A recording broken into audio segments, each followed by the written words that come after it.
আসসালামু আলাইকুম, আমন্ত্রণ চ্যানেল সংবাদে, সঙ্গে আছি উদয় হোসেন। নিরাপদ পানি ও স্যানিটেশন নিশ্চিতে দক্ষিণ এশিয়ার দেশগুলোর মধ্যে সহযোগিতা আরও জোরদারের বিকল্প নেই। নেপালের রাজধানী কাঠমান্ডুতে অনুষ্ঠিত সাউথ এশিয়া গ্রাসরুট অ্যাসেম্বলিতে এমন আহ্বান জানান বাংলাদেশ সহ ৮ দেশের প্রতিনিধিরা।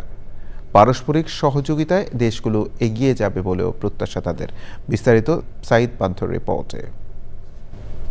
নিরাপদ পানি ও স্যানিটেশন নিশ্চিত করা টেকসই উন্নয়ন লক্ষ্যমাত্রা অর্জনের অন্যতম শর্ত। এ লক্ষ্য বাস্তবায়নে তৃণমূল পর্যায়ে জনসম্পৃক্ততা বৃদ্ধি এবং আঞ্চলিক সহযোগিতা আরও জোরদার করার উপর গুরুত্ব আরোপ করেছেন বিশেষজ্ঞরা। অ্যাসেম্বলিতে বাংলাদেশ, নেপাল, ভারত, ভুটান, শ্রীলঙ্কা, মালদ্বীপ, পাকিস্তান ও মায়ানমারের প্রতিনিধিরা অংশ নেন।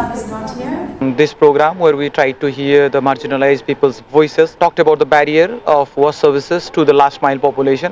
Vansa is doing very good in terms of advocating the water services. Nepal conduct this na Antarjatiya Sadasku.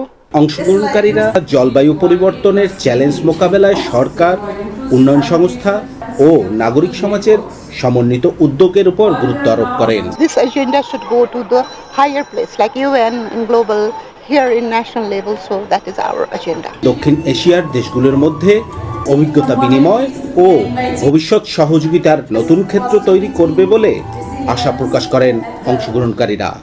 নেপালের কাঠমান্ডু থেকে সাইদ পান্থ, চ্যানেল আই।